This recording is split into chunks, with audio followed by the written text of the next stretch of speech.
చిరకాల స్నేహితుడా, నా హృదయాన సన్నిహితుడా, చిరకాల స్నేహితుడా, నా హృదయాన సన్నిహితుడా, నా తోడు నీవయ్యా, నీ స్నేహం చాలయ్యా, నా నీడ నీవయ్యా, ప్రియ ప్రభువా యేసయ్యా, చిరకాల స్నేహం ఇది నా యేసు స్నేహం, చిరకాల స్నేహం ఇది నా యేసు స్నేహం.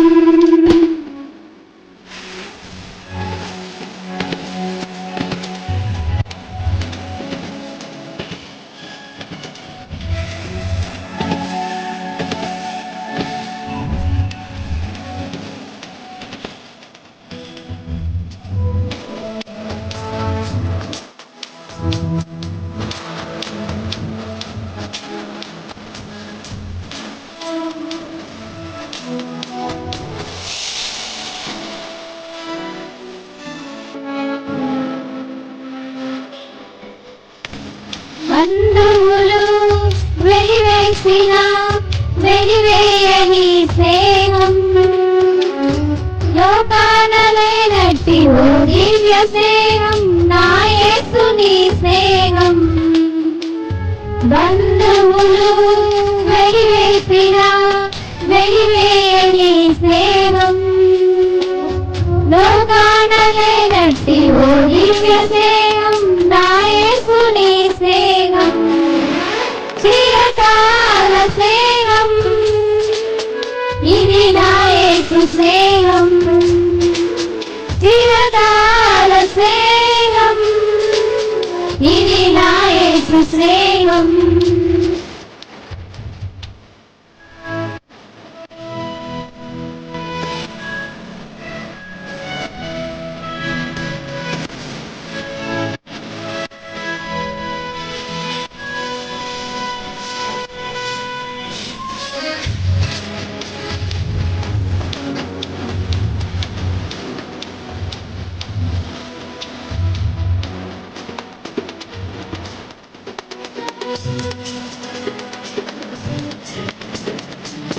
కష్టాలలో కన్నీళ్ళలో ననుబోయుని స్నేహం, నన్ను ధైర్యపరచి ఆదరణ కలిగించు నా యేసుని స్నేహం. కష్టాలలో కన్నీళ్ళలో ననుబోయుని స్నేహం, నన్ను ధైర్యపరచి ఆదరణ కలిగించు నా యేసుని స్నేహం. చిరకాల స్నేహం ఇది నా యేసు స్నేహం, చిరకాల స్నేహం ఇది నా యేసు స్నేహం.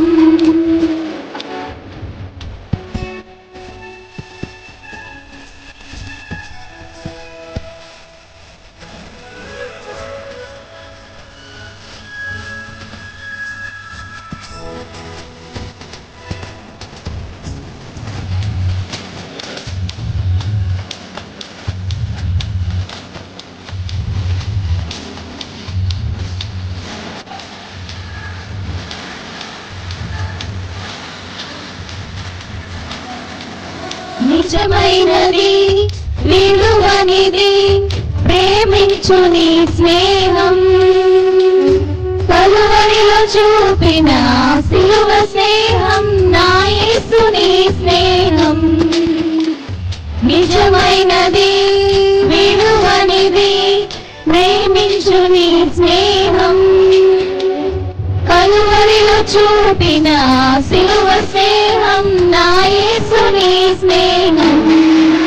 చిరకాల స్నేహం ఇది నా యేసు స్నేహం, చిరకాల స్నేహం ఇది నా యేసు స్నేహం.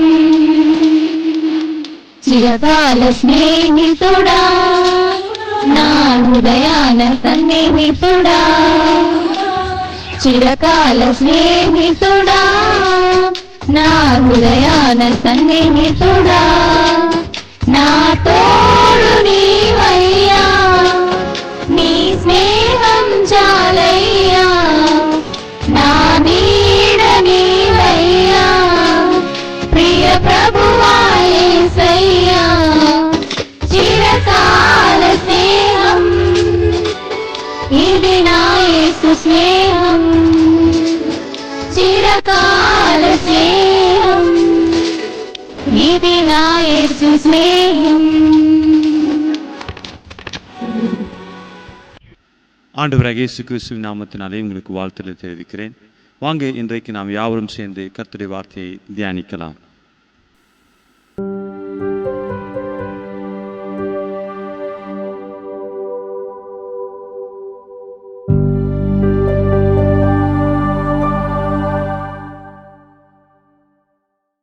இன்றைக்கு நம்முடைய தியானத்துக்கென்று எடுத்துக்கொண்ட வேத பகுதி சங்கீதம் 33ஆம் சங்கீதம் 18-19 வசனங்களை நாம் வாசிக்கலாம்.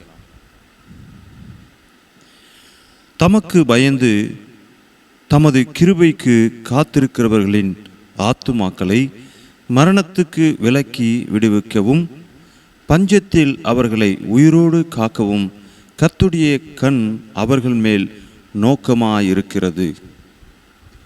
நாம் இப்போ வாசித்த இந்த சங்கீத பகுதி நமக்கு என்ன சொல்கிறது அப்படின்னா, இந்த பேண்டமிக் நாட்களுக்கு தேவையான ஒரு வார்த்தையை தான் நமக்கு சொல்கிறது. இந்த வசனத்தை நாம் வாசிக்கும்போது 2 காரியங்களிலிருந்து கர்த்தர் நம்மை காப்பாற்றுகிறார், நமக்கு உதவி செய்கிறார் என்று நமக்கு புரிகிறது. முதலாவது விஷயம் என்னன்னு சொன்னால், மரணத்துக்கு விலக்கி நம்மை விடுவிக்கிறார் அப்படின்று இந்த வசனம் சொல்கிறது. அடுத்து பார்க்கும்போது பஞ்சத்தில் உயிரோடு காக்கவும் தேவன் நமக்கு உதவி செய்கிறார் என்று சொல்கிறது. ஸோ இந்த 2 வார்த்தைகளை நான் வாசிக்கும்போது 2 காரியங்களை குறித்த வசனம் சொல்லுது. ஒன்று, மரணத்துக்கு விலக்கி நம்மை விடுவிக்கிறார், நம்மை காக்கிறார் என்று சொல்லுகிறது. அடுத்து, பஞ்சத்தில் உயிரோடு இருக்கவும் தேவன் நமக்கு உதவி செய்கிறார் என்று பார்க்கிறோம். இன்றைக்கு இந்த கொரோனா நாட்களிலே இந்த 2 விஷயங்கள் தான் மிக முக்கியமாய் நாம் கவலைப்பட்டு கொண்டிருக்கிறோம். ஒன்று, மரணம். இன்றைக்கு டிவியை நாம் ஆன் பண்ணி பார்த்தா, செய்திகளை கேட்டால் நம்மை பயமுறுத்துகிற காரியம், இன்றைக்கு எத்தனை பேர் கொரோனாவில் மரித்திருக்கிறாங்க, ஒமைக்ரானிலே எத்தனை பேர் பாதிக்கப்பட்டிருக்கிறாங்க. மரணம் நம்மை நெருக்குகிறது, நம்மை பிடிக்க அது நம்மை துரத்தி கொண்டு இருக்கிறது. முதலாவது, இந்த பேண்டமிக் நாட்களிலே நாம் பயப்படுகிற விஷயம் மரணம். இரண்டாவது, இந்த கொரோனாவிலே நாம் பயப்படுகிற விஷயம் அது பஞ்சத்தினால் ஆன சில நாட்கள். அதாவது இந்த கொரோனாவிலே நிறைய பேர் பஞ்சத்தில் தான் காணப்படுறாங்க.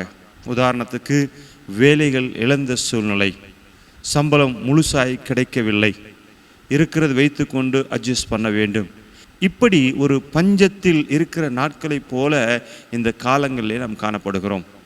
ஆகினால்தான் இந்த வார்த்தையை வாசிக்கும்போது இந்த வார்த்தையை உங்களிடத்தில் பகிர்ந்து கொள்ள நான் தேர்வு செய்திருக்கிறேன். ஏன்னா இந்த வார்த்தைகள் இந்த கால சூழ்நிலைக்கு ஏற்ற வார்த்தைகள். நாம் இந்த நாட்களில் எதற்கு பயப்படுகிறோம்னா, ஒன்று மரணம், இன்னொன்று பஞ்சம். இந்த 2 நாட்களிலும் கூட நாம் வாழ்ந்து கொண்டிருக்கிறோம்.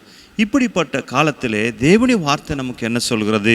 வசனத்தை நம் அழகாய் படிக்கும்போது நமக்கு சொல்லுகிறது 18ஆம் வசனம், தமக்கு பயந்து தமது கிருபைக்கு காத்திருக்கிறவர்களின் ஆத்துமாக்களை மரணத்துக்கு விலக்கி விடுவிக்கிறார் அப்படின்னு சொல்லி. அடுத்து 19 வாசிக்கும்போது, பஞ்சத்திலே அவர்கள் உயிரோடு காக்கவும் கர்த்தருடைய கண்கள் அவர்கள் மேல் நோக்கமாயிருக்கிறது.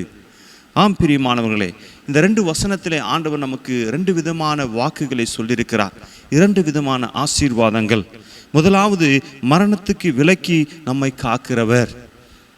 எங்கே பார்த்தாலும் கொரோனா, ஒமிக்ரான் வைரஸ் மக்களை தொற்றி கொண்டிருக்கிறது, வேகமாய் பரவி கொண்டிருக்கிறது. எங்கே பார்த்தாலும் பயம், மரணம் யாரை பற்றி கொள்ளும் என்று சொல்லி வெளியிலே சுதந்திரமாய் போக முடியல. பிள்ளைகளை குறித்து பயப்படுகிறோம், முதியோர்களை குறித்து பயப்படுகிறோம், நம்மை குறித்து பயப்படுகிறோம். இப்படிப்பட்ட கால சூழ்நிலையிலே ஆண்டவர் நமக்கு வாக்கு கொடுக்கிறார், மரணத்துக்கு விலக்கி நம்மை விடுவிப்பார் அப்படின்னு சொல்லி. வேதாகமத்திலே அநேக வசனங்களை இதற்கு ஆதாரமாக நாம் வாசிக்க முடியும். சங்கீதம் 23:4 வாசிக்கும்போது அங்கே வசனம் நமக்கு என்ன சொல்லப்படுகிறது? மரண இருளின் பள்ளத்தாக்கிலே நான் நடந்தாலும் பொல்லாப்புக்கு பயப்படேன், தேவரீர் நீர் என்னோடு கூட இருக்கிறீர். வேதாகமத்திலே ஆண்டவர் அநேக இடங்களிலே நமக்கு வாக்கு பண்ணியிருக்கிறார். மரண இருளிலே நாம் நடந்தாலும் பொல்லாப்புக்கு நாம் பயப்பட போவதில்லை. ஏன்னு சொன்னால் ஆண்டவர் வாக்கு பண்ணியிருக்கிறார், மரணத்துக்கு விலக்கி நம்மை விடுவிக்கிற தேவனாய் அவர் இருக்கிறார். ஹல்லேலூயா.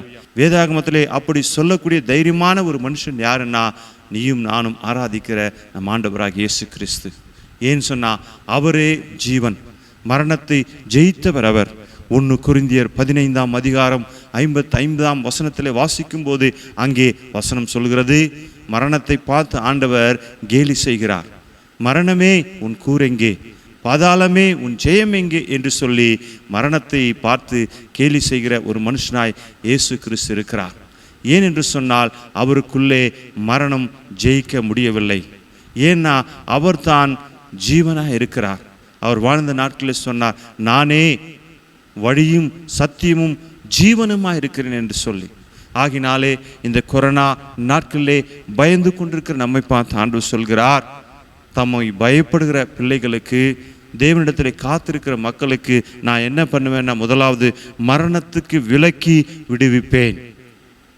சங்கீதம் 91 நான் வாசிக்கும்போது, உன் பக்கத்தில் 1000 பேரும் உன் வலது பக்கத்தில் 10,000 பேரும் இருந்தாலும் தீங்கு உன்னை அணுகாது என்று ஆண்டவர் சொல்லியிருக்கிறார். ஆம் பிரியமானவர்களே, வாசித்த வேத பகுதியிலே முதலாவது நம்மை உற்சாகப்படுத்துகிற காரியம், மரணத்துக்கு விலக்கி நம்மை காக்கிற தேவனாக இருக்கிறார்.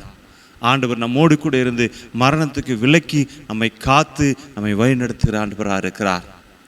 அப்படியே இரண்டாவதாய் நாம் தியானிக்கும் போது, பஞ்சத்திலே உயிரோடு காக்கவும் தேவனுடைய கண்கள் நம்மேலே நோக்கமாக இருக்கிறது என்று ஆண்டவர் சொல்கிறார். முதலாவது வாசித்தோம், மரணத்தை குறித்து பயப்பட தேவையில்லை, மரணத்திலிருந்து நம்மை விலக்கி காக்கிறவர் நம்முடைய ஆண்டவராக இருக்கிறார் அப்படின்னு. இரண்டாவதாய் பார்க்கும்போது, அவர் பஞ்சத்திலே உயிரோடு இருக்கும்படி நமக்கு உதவி செய்கிறவராக இருக்கிறார். ஆம் பிரியமானவர்களே, இந்த கொரோனா முதலாம் அலையை நம்ம பார்த்துட்டோம், இரண்டாம் அலையையும் பார்த்துட்டோம், இப்போது 3ஆம் அலை ஆரம்பித்துச்சு அப்படின்னு சொல்கிறாங்க. ஸோ எத்தனை அலைகள் வந்தாலும், நாட்டில் எவ்வளோ பஞ்சம் வந்தாலும், வேலையில்லா திண்டாட்டம் எவ்வளவு இருந்தாலும், ஆண்டவர் நம்முடைய பிள்ளைகளுக்கு அவர் வாக்கு கொடுக்கிறார். என்ன சொல்கிறார் தெரியுமா?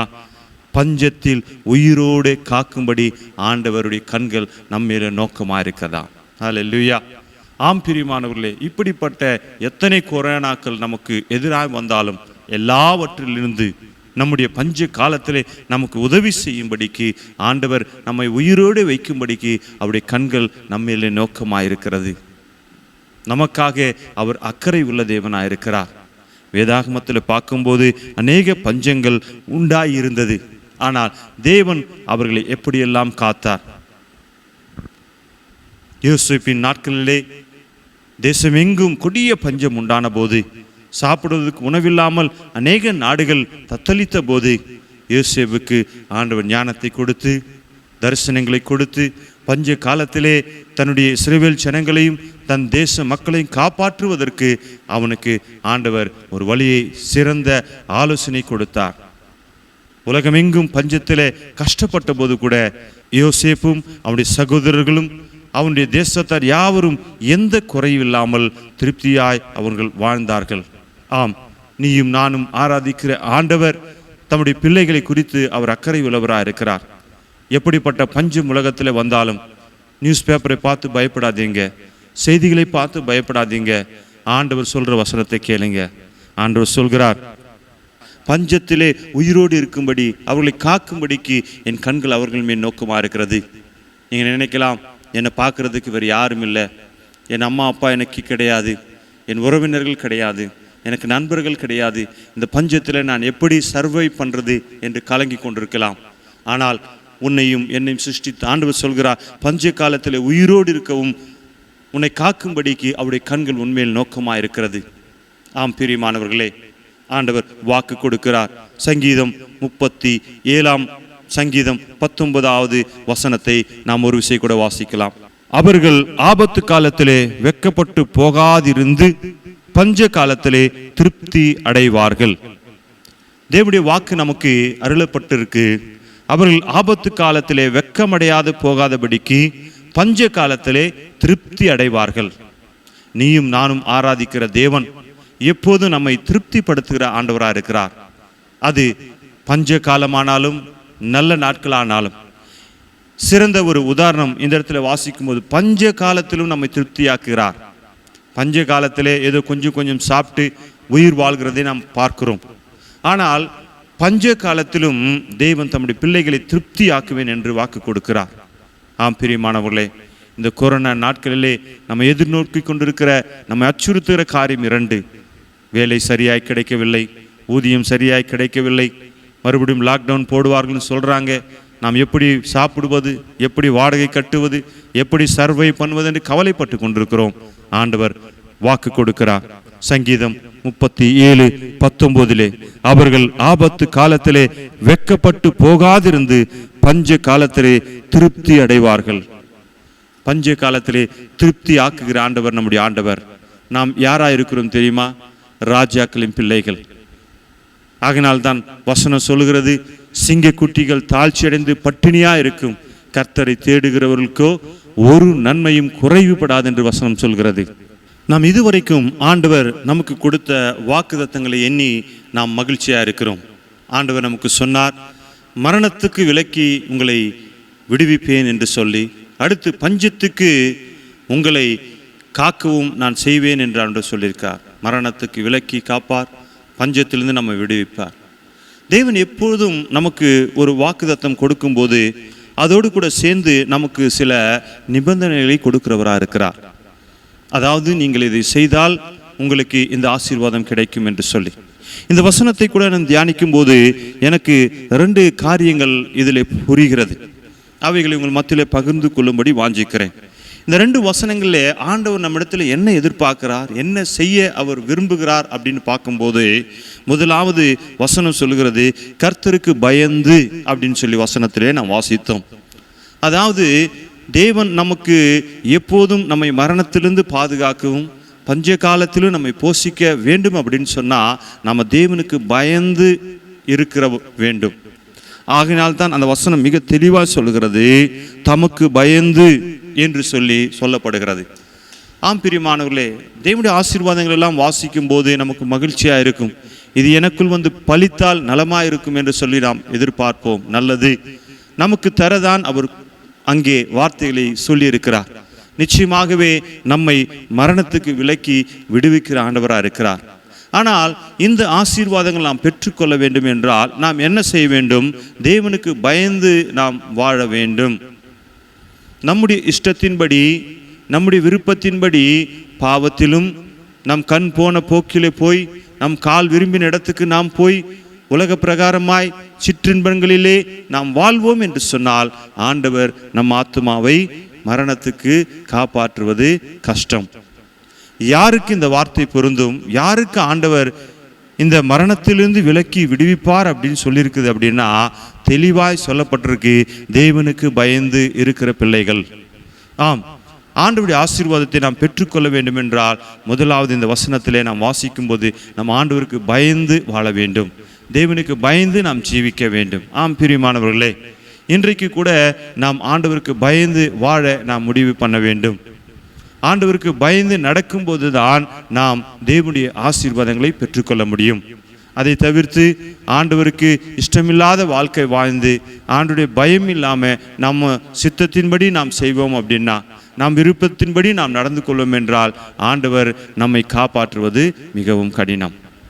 தேவனுக்கு பயப்படுகிறவர்களுக்கு தான் ஆண்டவருடைய கிருபை கொடுக்கிறவராக இருக்கிறார். அடுத்து நாம் வாசிக்கும் போது தம்முடைய கிருபைக்காய் காத்திருத்தல் என்கிற வார்த்தையும் அங்கே சொல்லப்படுகிறது.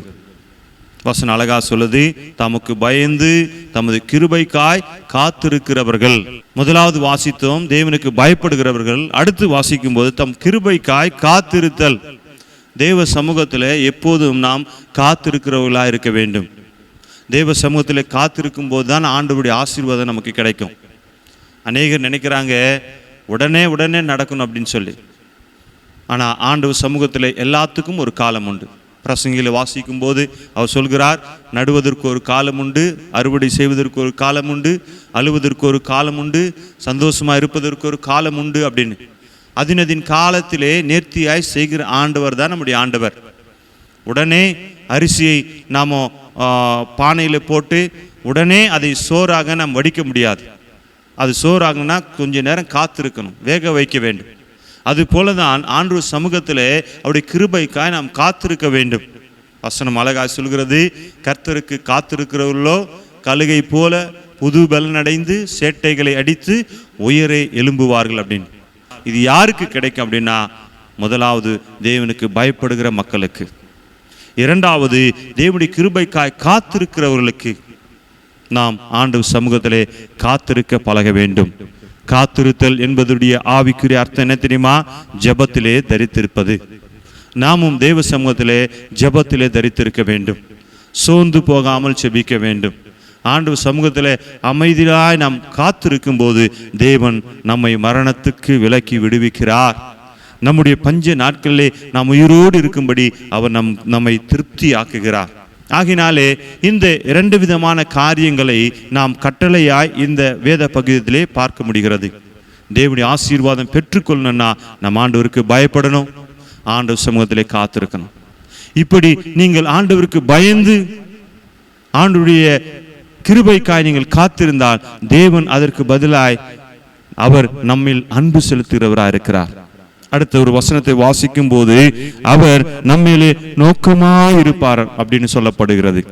அதே வசனத்தை வாசிக்கும் போது 19ஆம் வசனம் என்ன சொல்கிறது? பஞ்ச காலத்திலே அவர்கள் உயிரோடு காக்கவும் கர்த்தருடைய கண் அவர்கள் மேல் நோக்கமாயிருக்கிறது. கர்த்தருடைய கண்கள் அவர் மேல் நோக்கமாயிருக்கிறது. நாம எப்போ ஆண்டவருக்கு பயந்து ஆண்டவருடைய கிருபைக்காய் காத்திருக்கும் போது ஆண்டவர் தம்முடைய அன்பை நமக்கு வெளிப்படுத்துகிறார். அந்த அன்பு என்னன்னா, அவருடைய கண்கள் நம்மேலே நோக்கமாக இருக்கிறது. அப்படின்னா ஆண்டவர் நம்மளை பார்த்து கொண்டே இருக்கிறார். கொஞ்சம் யோசித்து பாருங்க. அதே சங்கீதக்காரன் சொல்கிறான், தேவரீ நீர் என்னை எண்ணுவதற்கும் என்மேல் நிலைவாக இருக்கிறதுக்கு நான் எம்மாத்திரம் ஆண்டவரே, நான் ஒரு புழு ஆண்டவரே என்று சொல்கிறான். இந்த பூமி அவருக்கு பாதபடி, வானம் அவருக்கு சிங்காசனம். அந்த பாதபடியிலே நாம் இந்த இந்தியாவிலே, நாம் தமிழ்நாட்டிலே, சென்னையிலே எங்கே இருக்கிறோன்னு சொல்லி கூட கணக்கிலே கிடையாது. ஆனால் யாரெல்லாம் தமக்கு பயந்து தம் கிருபைக்காய் காத்திருக்கிறார்களோ அவர்கள் எங்கே இருந்தாலும் தேடி போய் அவர்களை கண்ணோக்குமாய் பார்த்து கொண்டிருக்கிறார். அல்லேலூயா. நான் ஏற்கனவே போன வாரத்தில் உங்களோடு பகிர்ந்து கொண்டேன், நம்ம மேல ஆண்டவர் எவ்வளோ அன்பாக இருக்கிறார்னு சொல்லி. அவர் நம்மேல நோக்கமாக இருக்கிறார் என்பதுடைய அர்த்தம் கூட நம்மில் எவ்வளவு அன்பாக இருக்கிறார் என்பது புரிகிறது. போன வாரத்தில் நான் சொன்னேன், இரவும் பகலும் இமை பொழுதும் தூங்காமல் நம்மை பாதுகாக்கிறார். ஆண்டவர் நம்மேலே நோக்கமாக இருக்கிறார் அப்படின்னா அதோடைய அர்த்தமும் அதுதான். இரவும் பகலும் கண்ணு நம்மிலிருந்து எடுத்து போடாதபடி நம்மை பார்த்து கொண்டு நமக்கு ஏற்ற வேலையில உதவி செய்வதற்கு அவர் நம்மை பார்த்து கொண்டே இருக்கிறார். நீங்கள் கேட்கலாம், ஆண்டவர் இன்னும் என்ன பார்க்கல, ஆண்டவருடைய பார்வை இன்னும் என் மேலே வரல, ஆண்டவர் என் மேலே எப்போ கண்ணு திறப்பாரு அப்படின்னு கேட்குறீங்களா? வசனம் சொல்கிறது, பஞ்ச காலத்திலே நீங்கள் உயிரோடு காக்கும்படிக்கு தேவனுடைய கண்கள் உங்கள் மேல் நோக்கமாக இருக்கிறது. ஆண்டவர் உங்களை பார்க்கிறவராக இருக்கிறார். ஆகார் சொன்னால், நீர் என்னை காண்கிற தேவன் அப்படின்னு சொல்லி. ஆம் பிரியமானவர்களே, இன்றைக்கு கூட இந்த ஞாயிற்றுக்கிழமையிலே நான் பிரசங்கிக்கிற இந்த ஆண்டவர் அவர் கண்ணிருந்தும் காணாத தேவன் கிடையாது. அவர் நம்மை காண்கிறவராக இருக்கிறார். உங்கள் கண்ணீரை அவர் காண்கிறார், உங்கள் தேவைகளை அவர் காண்கிறார். உங்களுக்கு உதவி செய்யும்படி அவர் எப்போதும் உங்களை பார்த்து கொண்டே இருக்கிறார். அவருடைய வசனம் சொல்கிறது, அவருடைய உள்ளங்கையிலே ஆண்டவர் நம்மை வரைந்திருக்கிறார். ஆகினாலே அவர் பார்த்து கொண்டே இருக்கிறார். அவர் காண்கிற தேவன். எதுக்கு பார்த்து கொண்டிருக்கிறார்?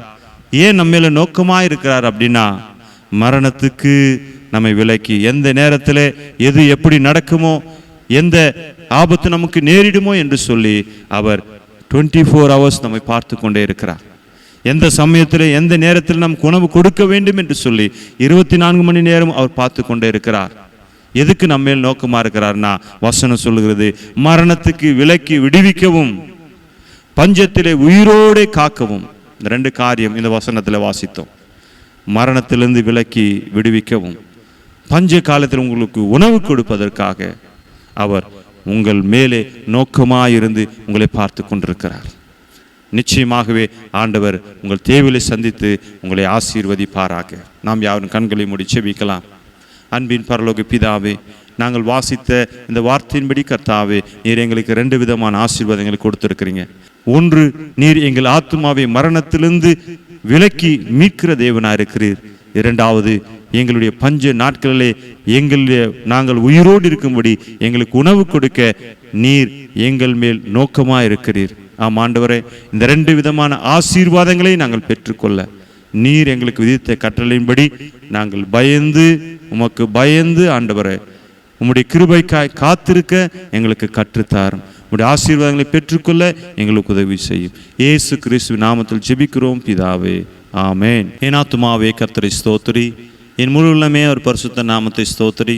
என் ஆத்துமாவே கர்த்தரை ஸ்தோத்திரி, கர்த்தர் செய்த சகல உபகாரங்களில் எதையும் மறவாதே. ஆமென். நம்முடைய பிதாவாகிய தேவனுடைய அன்பும் குமாரனாகிய இயேசு கிறிஸ்துவின் கிருபையும் பரிசுத்த ஆவியானுடைய அந்நிய ஐக்கியமும் என்றைக்கும் சதா காலம் நம் அனைவரோடு கூட இருந்து தேவ வருகை மட்டும் நம்மை வழிநடத்துவதாக. ஆமென். கர்த்தர் தாமே உங்களை ஆசீர்வதிப்பாராக. ஆமென்.